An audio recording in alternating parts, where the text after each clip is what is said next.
yang terjadi pada makanan kita setelah kita memakannya?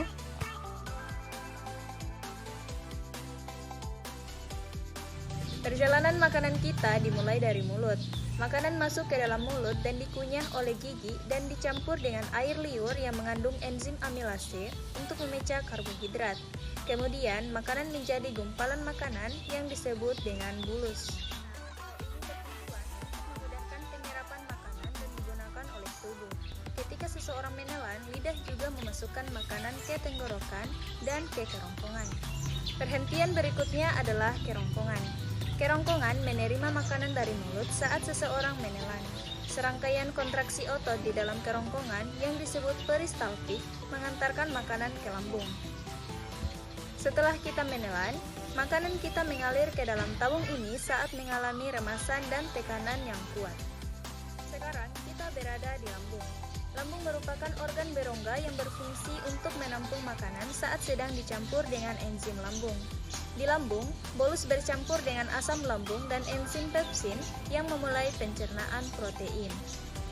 Enzim-enzim tersebut nantinya melanjutkan proses pemecahan makanan menjadi bentuk yang dapat digunakan, sehingga bolus berubah menjadi kain atau campuran semi cair.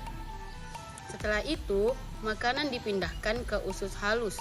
Organ ini terdiri dari 3 bagian, yaitu duodenum, jejunum, dan ileum. Perlu diketahui bahwa usus kecil merupakan tabung otot sepanjang 22 kaki, di mana organ ini berfungsi untuk memecah makanan menggunakan enzim yang dilepaskan oleh pankreas dan empedu dari hati.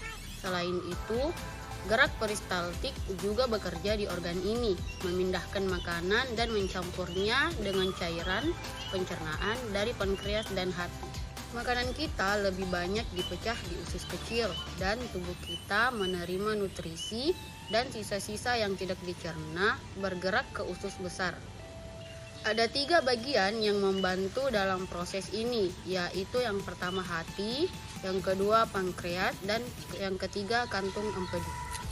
Setelah itu, sisa-sisa yang tidak dicerna oleh tubuh masuk ke dalam usus besar.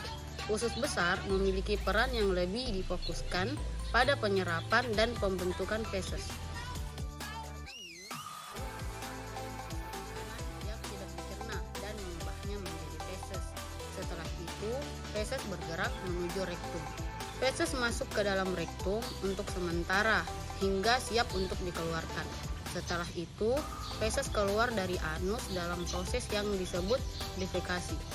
Nah, beberapa saran untuk memperkuat sistem pencernaan, mulai dari mengkonsumsi makanan yang tinggi serat, minum air yang cukup, makan dengan porsi yang tepat, mengunyah makan dengan baik, mengkonsumsi probiotik dan prebiotik, hindari stres, olahraga teratur, hindari kebiasaan buruk, dan jaga pola makan teratur.